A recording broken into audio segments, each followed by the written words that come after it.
Welcome back, and our focus tonight is Matters Breast Cancer. Looking at the grim statistics that we have is that breast cancer is one of the common forms of cancer recorded in the country. We're looking at numbers around 7,000 annual new cases every year, and sadly we lose at least 3,000 women to breast cancer annually. These are the statistics as we have it there. So tonight we're going to look at what can we do on an individual capacity, and we are looking through the lens of none other than a breast cancer survivor. That is none other than Nana Kilemi, who is the founder of Needy Cancer Health Initiative. Welcome, ma'am, and thank you very much for your time. Thank you, Regina. So before we even start talking about, what can be done on an individual perspective, I'd want to say this: indeed, you're a warrior, and we are humbled to have you on set today. Thank you. You have set the tone, and I hope we encourage others on the way. Thank you. Now, we have looked at. You were diagnosed, according to your story, and what has already been documented out there is that you were diagnosed at stage 3.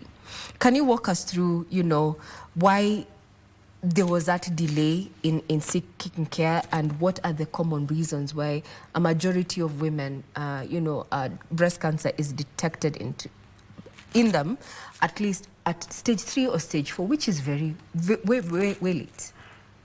So thank you so much. My name is Nana Kilemi. I'm a breast cancer survivor, 3 years in remission now. Yeah. I'm also founder of initiative called Needy Cancer Health Initiative, whereby we help extremely needy cancer patients. We pay for them, shall give them food, breast prosthesis, and mastectomy implants. We have a livelihood program for them. When they go into remission, we give them jobs, open for them small businesses, because most of them are abandoned by the family once they get. Yeah. Mm-hmm. And we're also doing a lot of advocacy on preventive measures awareness. So I was diagnosed on August 2022. And I got treated here, actually, in Kenya. Oh, it was a local treatment? Yeah, in a public hospital for 1 year. All right. And 3rd of August 2023, I was declared cancer-free. Congratulations. Thank you. And then after 1 year, I did my reconstruction. Yes. The doctor did. Mine has been, Yeah. So, generally, it has been a journey, even now, because I'm still on medication for maybe now, next 7 years or so. Mm-hmm. Let me tell you something. I didn't feel that lump one day, that I woke up one day and felt it. It is something which developed over time. And you actually felt it?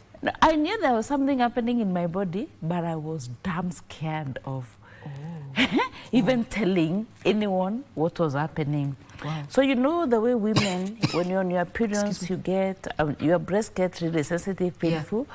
So this of my left breast could get better, but my right breast could continue to say, and I was like, what is happening? Yeah. Mm-hmm. Then, one day I said, let me just do breast examination. And I touched my breast, and guess what? There was a lump right just near the armpits. And I was extremely scared. Trust you me, I was so scared because I was thinking, I had just come from a very bad separation, and then breast cancer. I was like, no, it can't be. No, it can't be. Imagine I took painkillers for 2 years.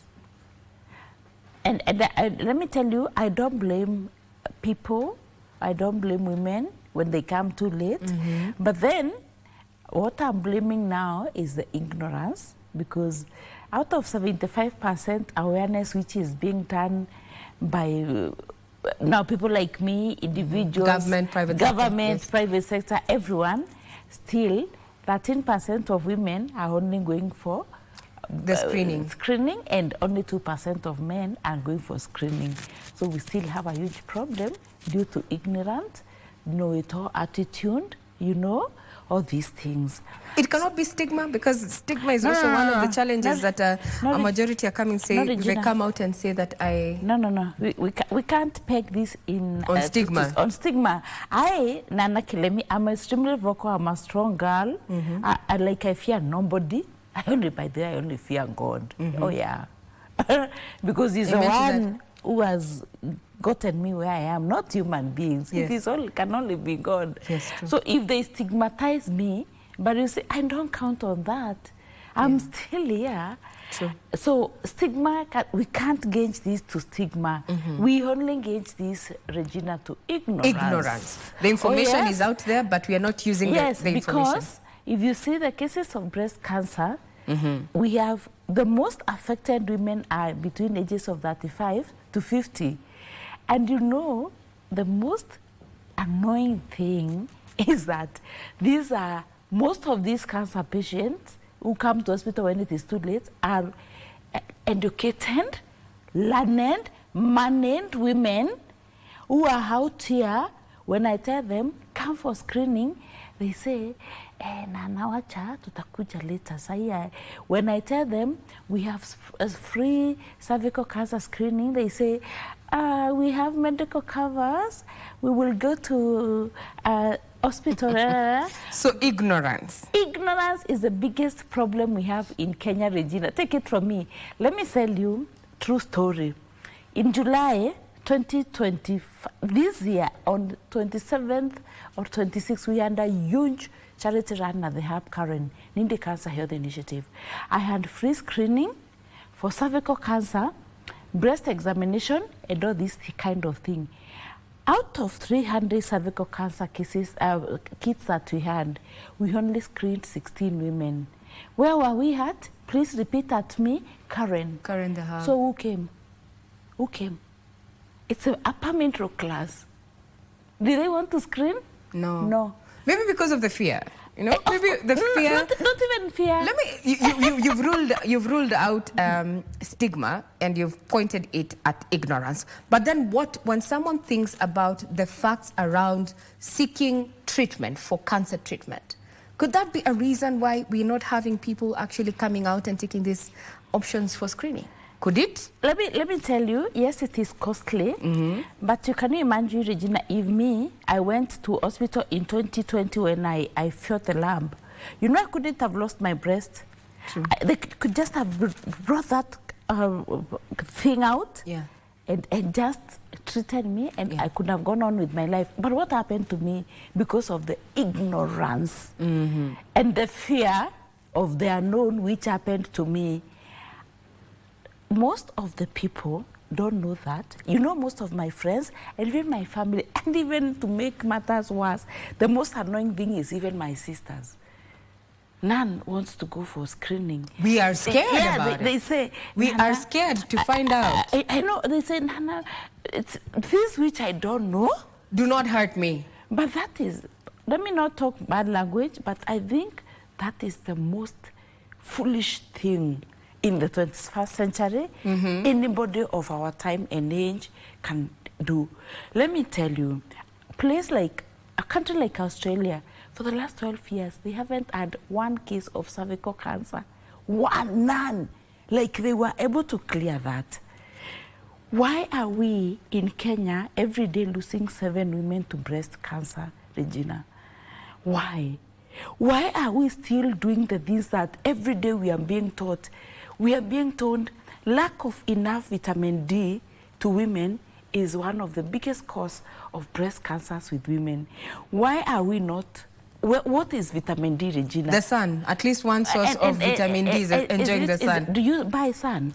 We don't buy the sun. So why are you not basking? Oh, we will bask on the weekend. That is it. I hear clearly there's an issue of ignorance and not actually utilizing the information that we have out there.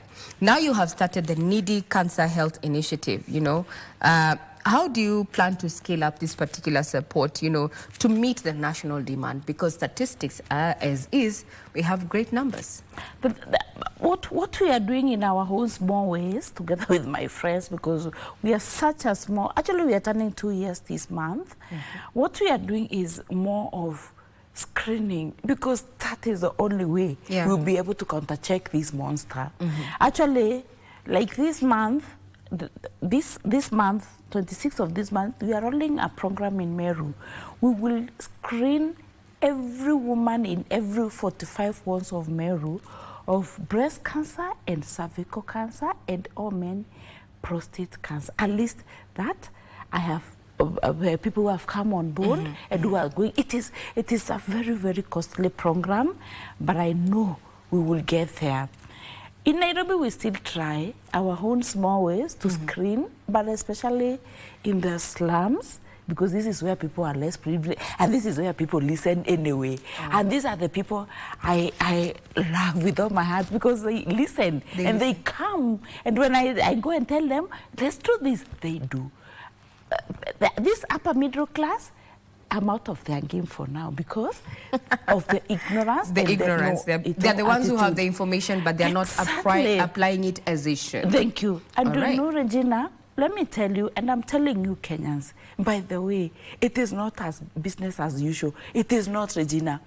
When statistics say, and you know, statistics don't lie. They don't factor in. These are NCI, NCCPB, all these, the universities who are doing research, and they are all saying, in the next 2 decades, that is 2 years, 70% of Kenyans will have cancer. 20 years, those are 2 decades. And I'm telling you, Regina, that one, we can take it to the bank, because like when I was being treated, wherever I was going to be treated, I don't want to mention names so that people don't say I'm marketing hospitals, Those days, in 2022, we used to do 40 chemos in that hospital per day. Nowadays, I'm told they're doing 120 chemos per day, and they chase people away. My question is, since you've talked about the cost of chemos, we've looked at it, it's not cheap. A full cycle attracts quite, you know, 10,000s of whatever, of shillings, so to speak. And looking at the universal health coverage, that gap, how do we go about addressing that particular gap? Because in as much as we are not doing early screening, there are those who have screened and they're having a challenge, you know, getting treatment, local treatment. Yes. By the way, first of all, I want to tell people, you register for SHA, then let us make noise when we are inside. Partially, SHA is extremely helpful, especially to the oncology patient. But the biggest problem we are having, Regina, they are the premiums, 550,000, 550K, you know, 550,000 Kenya shillings cannot treat a cancer patient. That is way too little money. 100,000 for diagnostics. And you know when I mean diagnostics, it's PET scan, it's CT scans. This one PET scan is 53,500. That is FDG. We have PSMA, which is done for prostate patients, which is 70,000. You're supposed to do it once a year. So when you get diagnosed of cancer, there is the biopsies and the diagnostics. This is where the problem is, Regina, because most of the cancer patients, unfortunately, most of cancer patients in Kenya are extremely poor people. 80%, they are the people who live way below $1. So the biopsy in a public hospital with the small now labs, which are not very big, is 27,000 or thereabout. Wow. In private hospital, it is 60K, 60,000. SHA is not covering. Then comes the CT scan, because like when you have breast cancer, you have to do CT scan for the chest and pelvic, because breast cancer moves very quickly to the chest or stomach and liver and blah, blah. So you have to do quite a number of tests. Like me, because we started in the private hospital, my biopsy cost 130,000. I cried my mind out. You can imagine, because Nindi Cancer Health Initiative, we have a database of over 3,000 extremely poor, vulnerable cancer patients living in excruciating pain and very hopeless. The problem we're having is between diagnostics, biopsies, and the treatment. You see this branch. If the government is able to cover this bridge, they pay for the biopsies and all diagnostics fully, then we stop losing so many people here before they get to be treated by SHA.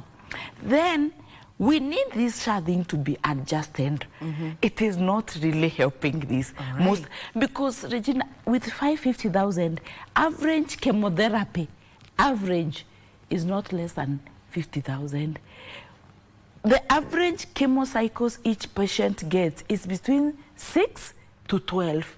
All right. Come on, we can't do this. So we need to actually increase capacity when it comes to treatment. We need to increase and change all these policies around SHA, especially for oncology patients. The blood works, those needs to be fully paid by the government. Biopsy, when someone has a lump, it is a responsibility of our government. Because we are paying taxes, we need those services. And those services, we are not even going to tell them, oh please, no, we demand. I, Nana Kilemi, for sure, demand for this SHA thing to be adjusted, because, Regina, as for National Cancer Institute, last year, from 2023-2024, we have moved from 42,000 new cases per year. We are at 44,000 new cases. True. Prostate cancer alone has skyrocketed from 30% to 80%. Last year alone, we had 3,582 new cancer cases of prostate. Do you know what that means? Every day, 15 new men are being diagnosed with prostate cancer. Now, only 2% are actually seeking treatment. So when you talk about cancer, looking at breast cancer in itself, being that it is a breast cancer month, I hear your clarion call from a survivor perspective and also a person who is doing something about the gaps there.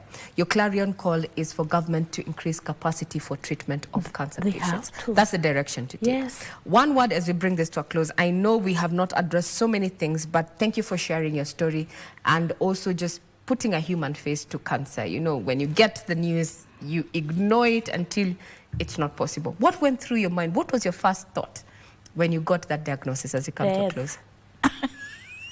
Pardon, say that again? Death. Oh, wow, death. Okay, so how did you get psychosocial support for that? Oh yeah, let me tell you, one of the things which has made me survive and made me what I am today, of course, is God who played a big role, but the support system. System. My siblings were upfront and my friends. The support system, up to date, I got an amazing, strong support system. Because for sure, Regina, whether SHA is there or not, with cancer, you need liquid cash. And you need support. That has been the story of breast cancer survivor. That is Nana Kilemi there, who is the founder of Needy Cancer Health Initiatives. Clarion call, increase capacity when it comes to treatment of cancer, as well as have a supportive circle for those who are dealing with cancer.